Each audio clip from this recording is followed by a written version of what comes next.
सपने और मेहनत की ताकत। पूरे कहानी पढ़िए। किसी छोटे से गांव में रमेश नाम का एक लड़का रहता था। उसकी उम्र लगभग 16 साल थी। उसके पिता एक किसान थे और परिवार आर्थिक रूप से कमजोर था।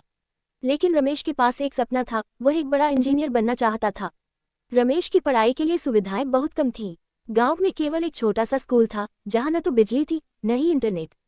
सोचिए, ऐसे माहौल में भी रमेश ने हार नहीं मानी। हर सुबह वह अपने पिता के साथ खेत पर काम करता और दोपहर में स्कूल जाता।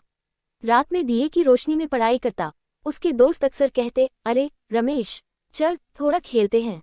लेकिन रमेश का जवाब हमेशा यही होता, मेरा सपना मुझसे बड़ा है और इसे पूरा करने के लिए मुझे हर पल का सही इस्तेमाल करना होगा। उसके शिक्षक उसकी मेहनत देखकर बहुत खुश थे।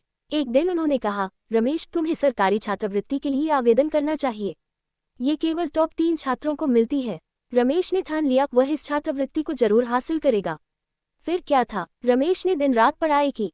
उसकी मेहनत देखकर गांव के लोग भी दंग रह गए। रिजल्ट के दिन सबकी सांसें थम गईं। जब घोषणा हुई तो रमेश ने स्कूल में पहला स्थान हासिल किया। उसे छात्रवृत्ति मिल गई। शहर पहुंचकर रमेश के सामने नई चुनौतियां थीं। वहां की पढ़ाई बहुत कठिन थी और वह कई बार थक जाता था। लेकिन हर बार खुद से कहता, रमेश, क्या तू हार मान लेगा? नहीं, तुझे अपने सपने पूरे करने हैं।